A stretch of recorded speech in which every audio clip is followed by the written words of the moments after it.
इस्लाम की इशाअत और तबलीग में जो हिस्सा मर्दों का है वही हिस्सा औरतों का है। अगर किसी मकाम पर यह भी कह दिया जाए कि औरतों का हिस्सा मर्दों से ज्यादा है तो आप इसको रद्द नहीं कर सकते। मुझे बताएं कि इस्लाम का पहला शहीद कौन है, मर्द है या औरत? तो आप कहेंगे औरत है। तो वो कमजोर सी, मिनहनी सी, वो एक सबसे लागर और ज़ईफ मखलूक जो हमने समझी हुई है वो मुसलमान औरत है। वो मुसलमान औरत कुर्बानी देने में तमाम मर्दों से सबकत ले जाती है, वहां पर वो ताकतवर नजर आती है, मजबूत नजर आती है। इस्लाम की इब्तदा से लेकर इस्लाम के उरूज तक और इस्लाम के उस तमाम दायरे पर जब तक रसूलुल्लाह सल्लल्लाहु अलैहि वसल्लम जिंदा रहे, औरतें हमें मर्दों के शाना बशाना नजर आई हैं। अगर सफरे हिजरत में हजरत अबू बकर सिद्दीक आपके रफीक बनते हैं और आपके लिए अपनी जान, अपना माल और अपना सब कुछ कुर्बान करते हैं, तो उनके साथ हजरत अस्मा बिनते अबू बकर का किरदार भी रोशन है। आपको यह तो नजर आता है कि नबी करीम सल्लल्लाहु अलैहि वसल्लम की दुआओं का असर है हजरत उमर, बिल्कुल असर है। मैं इससे इनकार नहीं करता कि मेरे आका ने एक दिन पहले दुआ मांगी थी, या अल्लाह अमर बिन हशाम दे दे या उमर बिन खत्ताब दे दे। अब हुजूर की दुआ के बाद क्या उमर इब्न खत्ताब घर में सोए हुए थे कि हुजूर ने दुआ फरमाई और सोते हुए उठे और फौरन आकर रसूलुल्लाह के हाथ पर उन्होंने इस्लाम कबूल कर लिया? या उनको किसी ने बताया कि हुजूर दार अरकम में तुम्हारा इंतजार कर रहे हैं और दौड़ते हुए हुजूर के पास गए, ए अल्लाह के रसूल, अल्लाह ने मेरे दिल में इस्लाम डाल दिया है, मैं आया हूं, मुझे इस्लाम कबूल करवाइए? इससे पहले कौन जरिया बन रहा है? कौन हजरत उमर के इस्लाम लाने का सबब बना है? पीछे नबी की दुआ है, ये मेरा ईमान है, मेरा यकीन है। लेकिन इस दुआ की कबूलियत का जो जरिया बना है वो फातिमा बिनते खत्ताब, हजरत उमर की बहन है, एक औरत है, एक बेटी है, एक माँ है और एक बीवी है। उनके किरदार को हम भूल जाते हैं। हम बस ये समझते हैं कि रसूलुल्लाह ने दुआ फरमाई और हजरत उमर आकर मुसलमान हो गए।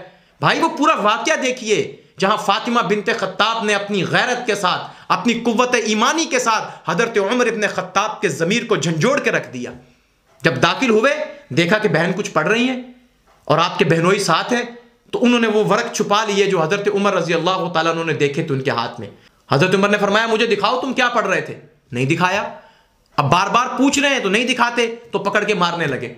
अपने बहनोई को मार रहे थे, बहनोई के सर पे लकड़ी से वार करने लगे, तो फातिमा बिनते खत्ताब हजरत उमर की बहन दौड़ के उनके सामने आ गई। उनके सर में लगा जोर से वो लकड़ी का डंडा, सर फट गया और कहने लगी कि उमर, तुम अपनी बहन को बेवा करना चाहते हो? तुम पहले मुझे मारो, मारो मुझे, मैं इस दीन पर अपनी जान दे दूंगी, मैं रसूलुल्लाह सल्लल्लाहु अलैहि वसल्लम के दीन पर मर जाऊंगी, मैं इसको नहीं छोड़ूंगी, नहीं छोड़ूंगी, नहीं छोड़ूंगी। जब इतनी जुर्रत ईमानी का इजहार किया हजरत फातिमा बिनते खत्ताब ने, तो हजरत उमर रजी अल्लाह तआला अन्हु यूं नीचे बैठ गए। उनकी उस गैरत को देखकर, उनकी जुर्रत को देखकर हजरत उमर मबहूत हो गए और नीचे बैठ गए। काफी देर खामोश रहे। वो जो गुस्सा था, जब अपनी बहन के सर से खून निकलता हुआ देखा तो अब नदामत महसूस होने लगी कि मैंने अपनी बहन को मारा है, मैंने क्यों मारा है उनको। तो वहीं से उनके दिल के अंदर थोड़ी सी नरमी पैदा हुई। जब नरमी पैदा हुई तो पूछा, तुम क्या पढ़ रही थी, मुझे भी दिखाओ। तो बहन ने कहा कि नहीं, तुम जब तक पाक नहीं हो जाते मैं तुम्हें नहीं दिखाऊंगी। ये पाक चीज है, अल्लाह फरमाते हैं ला यमस्सुहु इल्लल मुतहहरून, इसे पाकीज़ा लोग छू सकते हैं, नापाक नहीं छू सकते, पहले तुम पाक हो जाओ। हजरत उमर पहले पाक हुए, गुस्ल किया और पाक होने के बाद सूरह ताहा आपके सामने पढ़ी गई और उसको पढ़ते हुए आपके दिल में इस्लाम उतरना शुरू हुआ। और जब हजरत खबाब ने, जो वहां छुपे हुए थे हजरत उमर की दहशत से और डर से छुप गए थे पहले घर के पिछली तरफ, फौरन निकल कर आए और कहने लगे, उमर मुबारक हो, मुबारक हो, कल ही अल्लाह के नबी ने तुम्हारा नाम लेके दुआ मांगी है, या अल्लाह अमर बिन हशाम दे दे या उमर बिन खत्ताब दे दे, लगता है अल्लाह की दुआ तुम्हारे हक में कबूल हो गई है।